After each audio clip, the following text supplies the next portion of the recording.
नमस्कार दोस्तों, स्वागत है आप लोगों का अपने चैनल भारतीय ब्लॉगर पर। आज जो बात बताने जा रहा हूँ वो बहुत ही सुनने में हैरान कर देने वाली लगेगी आपको।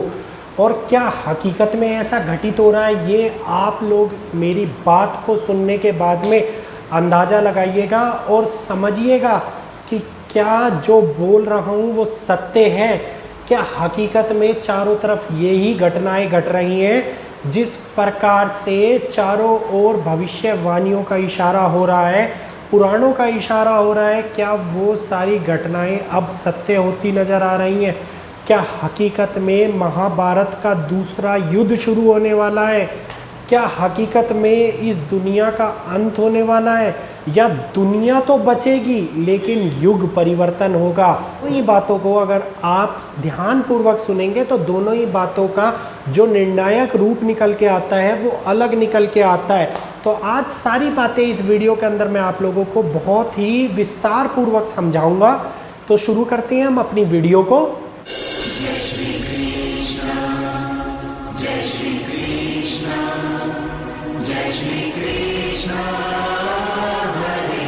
कहा जा रहा है, जिस प्रकार भविष्यवाणियों में भी ये बात कही गई थी कि महाभारत का युद्ध पूरा नहीं हो पाया था, जिस प्रकार लिखा गया है पुराणों में कि महाभारत का युद्ध दोबारा से कलयुग के अंत में होगा, अब वो युद्ध स्टार्ट हो गया है और चारों ओर असुरों का मरना अब निश्चित हो गया है। ये घटनाएं सुनने में बड़ी अजीब लगेंगी, लेकिन हाँ, 2012 से ये घटनाएं घटित होनी स्टार्ट हो गई है। आप सभी लोगों ने एक मूवी देखी होगी कि 2012 में पृथ्वी का अंत हो जाएगा। दोस्तों, पृथ्वी का अंत कोई एक स्विच नहीं है कि उसको ऑफ कर दिया और पृथ्वी का अंत हो गया। एक युग परिवर्तन की स्थिति बहुत लंबे दौर से गुजरती है और उस दौर के अंदर बहुत सारे स्टेप बाय स्टेप पहलू निकल के सामने आते हैं और हम लोगों को एक अलग अलग पड़ावों को पार करना पड़ता है, तब जाके एक नए युग की स्थापना होती है और नया युग परिवर्तन होता है। जी हाँ, एस्ट्रोलॉजी के हिसाब से अगर मैं इस बात को देखता हूँ तो जो मंगल, राहु और यूरेनस की स्थिति बन रही है 2012 से, वो इसी ओर इशारा कर रही है कि हाँ, अब संग्राम का समय चल रहा है। जो अब शनि भगवान ने अपना राशि परिवर्तन करा है वो भी इसी ओर इशारा कर रहे हैं कि अब संग्राम का समय चल रहा है। तो ये संग्राम 2012 से शुरू हो चुका है। ये युद्ध आगे बढ़ेगा और आगे आगे बहुत बड़ी विनाश लीला को अंजाम देगा। आप लोगों ने सभी ने रामायण और महाभारत सुनी होंगी और आप लोगों को ये भी पता होगा बहुत सारे जो अमर लोग हैं जिनकी मृत्यु के बारे में कहीं पे भी वर्णन नहीं किया गया है, वो कलयुग के अंदर रह रहे हैं और कलयुग के अंत में कहा जा रहा है कि वो कल्कि भगवान का साथ देंगे। तो ये सारी ही बातें इस युग के अंदर निकल के सामने आ रही हैं और कलयुग अपने आप में एक बहुत ही महत्वपूर्ण युग है। इस युग के अंदर आने वाले भविष्य की रचना रची जाएगी और इस युग में जो सप्त चिरंजीवियों के बारे में कहा जा रहा है, वो सप्त चिरंजीवी इंतजार कर रहे हैं कल्कि भगवान का। तो वो केवल इंतजार ही नहीं कर रहे, वो आने वाले समय में को बनाने का कार्य पहले से कर रहे हैं। मतलब जो ये समय चल रहा है, इस समय के अंदर उन्होंने विनाश की स्थिति को उत्पन्न कर दिया है, उन्होंने पाप को कम करने का सोच लिया है और वो धीरे धीरे पापों को कम करते जा रहे हैं। जो चारों ओर ये घटनाएं घट रही हैं, जो रौद्र रूप लेके प्रकृति आगे बढ़ रही है, ये प्रकृति भी उसी ओर इशारा कर रही है कि अब प्रकृति के बदलाव का समय आ गया है, अब मानव जीवन के बदलाव का समय आ गया है और ये जल्द ही बहुत बड़ा घटनाक्रम को अंजाम देगा। और जब युग परिवर्तन का तीसरा दौर खत्म होगा तो अपने आने वाले समय के साथ में बहुत सारे लोगों को अपनी जान गंवानी पड़ेगी। जो पापी थे उनको यहीं पे ही रह जाना पड़ेगा। जो लोग सत्य के मार्ग पर चल रहे हैं, ईश्वर का साथ दे रहे हैं, सभी की मदद कर रहे हैं, उनको नए युग के अंदर आने की अनुमति मिलेगी। ये सारी घटना पहले से निर्धारित करी गई है। भगवान शिव अपना रौद्र रूप दिखा रहे हैं, हर धाम से, हर जगह से यही संकेत मिल रहे हैं कि अब कलयुग का अंत आ गया है, अब कलयुग का आखिरी समय आ गया है। इसी के साथ में एक महत्वपूर्ण बात और आप लोगों को बताता हूँ, भविष्य मालिका पुस्तक की शुरुआत करने जा रहा हूँ अगली वीडियो से। आप लोगों को पुस्तक के एक एक पन्ने से जो लिखा गया ज्ञान है वो सारी बातें बताऊंगा।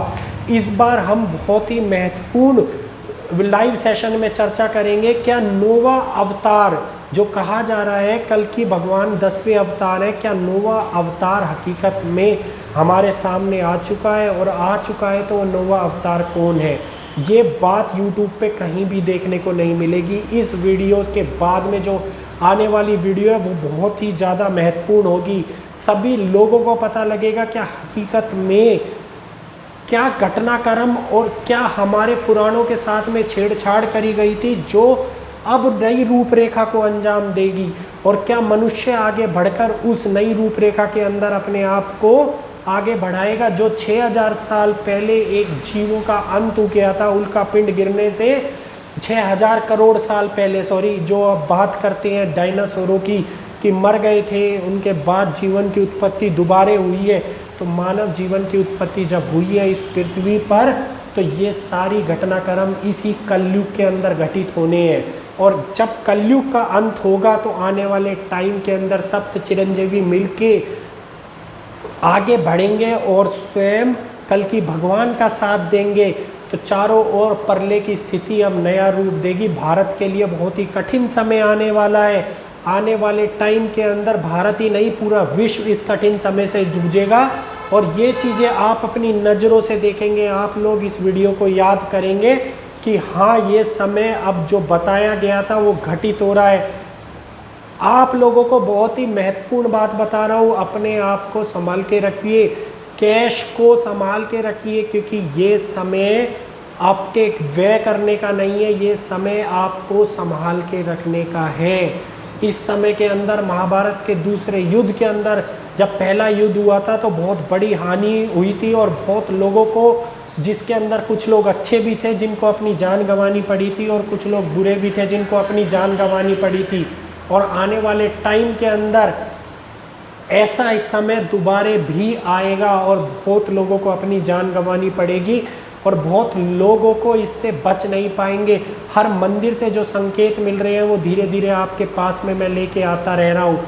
इन संकेतों के द्वारा आपने देखा होगा कि कलयुग के अंदर लिखी गई भविष्यवाणियाँ सच होती जा रही हैं। सूखा पड़ने की आशंका सच हो रही है, जल प्रलय की आशंका सच हो रही है। 100 सालों का सूखा का रिकॉर्ड टूट गया है। 100 साल बहुत बड़ी आंकड़ा होता है, जो चारों ओर बताया जा रहा है कि आने वाले समय के अंदर एक नए घटनाक्रम को अंजाम देगा। तो ये बातें जो ये ग्रह स्थिति उत्पन्न कर रही हैं, जो चारों ओर घटनाक्रम चल रहा है, ये महाभारत के दूसरे युद्ध होने की आशंका नजर आ रही है। और ये तीसरा विश्व युद्ध ही महाभारत का दूसरा युद्ध कहलाएगा, जो सारे विश्व के अंदर सारी जनसंख्या को ख़त्म कर देगा, और जो बचेंगे वही आगे सतयुग में जाएंगे। तो इस वीडियो से आप लोगों को कैसा लगा, प्लीज़ वीडियो को लाइक कर चैनल को सब्सक्राइब कीजिएगा। एक नई रोचक जानकारी जैसी मैंने आप लोगों को बताई है कि नोवा अवतार कौन था, क्या सच में नोवा अवतार हुआ था, ये सारी बातें मैं आप लोगों को आने वाले टाइम में बताऊंगा। और जल्द ही 1 या 2 वीडियो के बाद में भविष्य मालिका का पहले पेज से स्टार्टिंग होगी, तो सारी बातें आप लोगों के सामने आती जाएंगी जो अभी तक इस YouTube पे किसी ने नहीं बताई होगी। तो दोस्तों, वीडियो कैसा लगा, वीडियो को लाइक कीजिएगा, चैनल को सब्सक्राइब कीजिएगा, और प्लीज़ वीडियो में अपने भाव जरूर प्रदर्शित किया करिए, कमेंट जरूर कीजिए। तो मिलते हैं आपसे अपनी अगली वीडियो में आपके अपने चैनल भारतीय ब्लॉगर पर।